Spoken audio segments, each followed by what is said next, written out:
ನಮಸ್ಕಾರ ಸ್ನೇಹಿತರೆ, ನಮ್ಮ ಮಧುರ ಸುಧೆ ಚಾನಲ್ಗೆ ನಿಮಗೆ ಸ್ವಾಗತ. ನಾವು ನಿಮಗಾಗಿ ಕೃಷ್ಣ ಸಂದೇಶವನ್ನು ಒತ್ತು ತರುತ್ತಿದ್ದೇವೆ.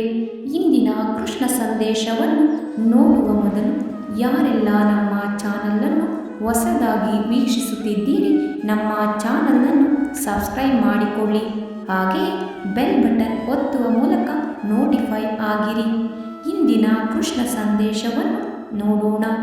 ಒಳ್ಳೆಯ ನಡತೆಯಿಂದ ನಮಗೆ ಯಾವುದೇ ಸಂತೋಷ ಸಿಗದೇ ಇರಬಹುದು, ಆದರೆ ಅಂತಹ ಗುಣಗಳಿಗೆ ಸಾವಿರಾರು ಹೃದಯ ಗೆಲ್ಲುವ ಶಕ್ತಿ ಇರುತ್ತದೆ. ಹಾಗಾಗಿ ಒಳ್ಳೆತನದಿಂದ ನಾವು ಬದುಕೋಣ. ಜೀವನ ಅನ್ನೋದು ಪೈಪೋಟಿಯಲ್ಲ. ನಮ್ಮ ಬದುಕನ್ನು ನಾವೇ ಅನುಭವಿಸುತ್ತಾ ಖುಷಿ ಪಡಬೇಕು. ಇನ್ನೊಬ್ಬರಿಗೆ ಹೋಲಿಸಿ ಇರುವ ಸುಖ ಕಳೆದುಕೊಳ್ಳಬಾರದು. ಹಾಗಾಗಿ ಇರುವುದರಲ್ಲಿಯೇ ಸುಖ ಪಡಬೇಕು. ನೀರು ಕುಡಿಯುವ ಮೊದಲು ಬಾಯಾರಿಕೆಯನ್ನು ಅನುಭವಿಸಲೇಬೇಕು. ಹಣವನ್ನು ಪಡೆಯುವ ಮೊದಲು ಬಡತನವನ್ನು ಅನುಭವಿಸಬೇಕು. ನಿದ್ರೆಯನ್ನು ಆನಂದಿಸುವ ಮೊದಲು ಆಯಾಸವನ್ನು, ನೋವನ್ನು ಅನುಭವಿಸಬೇಕು. ಯಾವುದೇ ಪ್ರಪಂಚದ ಸಂತೋಷವನ್ನು ಪಡೆಯುವ ಮೊದಲು ದುಃಖವನ್ನು ಅನುಭವಿಸಬೇಕು. ಆಗ ಮಾತ್ರ ಆ ವಸ್ತುವಿನ ಬೆಲೆ ತಿಳಿಯುತ್ತದೆ. ಜೀವನ ಇರುವುದೇ 2 ದಿನ. ಒಂದು ನಿನ್ನ ಪರವಾದ ದಿನ, ಇನ್ನೊಂದು ನಿನ್ನ ವಿರುದ್ಧವಾದ ದಿನ. ಪರವಾದ ದಿನಗಳಲ್ಲಿ ಅಹಂಕಾರ ತೋರಿಸಬೇಡ. ವಿರುದ್ಧವಾದ ದಿನಗಳಲ್ಲಿ ತಾಳ್ಮೆಯನ್ನು ಕಳೆದುಕೊಳ್ಳಬೇಡ. ಸಮಾಧಾನ ಚಿತ್ತದಿಂದಿರು, ಎಲ್ಲ ಒಳ್ಳೆಯದೇ ಆಗುತ್ತದೆ.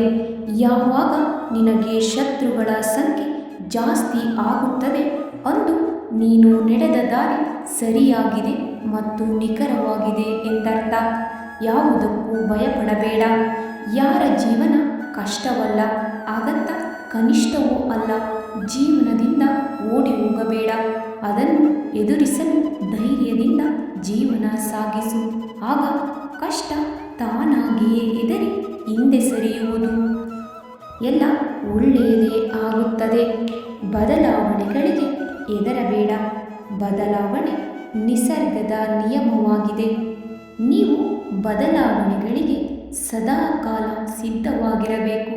ನೀವು ನಿಮ್ಮ ಕರ್ಮಗಳ ಅನುಸಾರವಾಗಿ ಮುಂದೆ ನೀವು ಶ್ರೀಮಂತರು ಆಗಬಹುದು ಅಥವಾ ಭಿಕ್ಷುಕರು ಆಗಬಹುದು. ಜೀವನದಲ್ಲಿ ನಡೆದು ಹೋಗಿರುವುದನ್ನು ಸರಿಪಡಿಸಲು ಪ್ರಯತ್ನಿಸಬೇಡ. ಅದು ಅಸಾಧ್ಯ.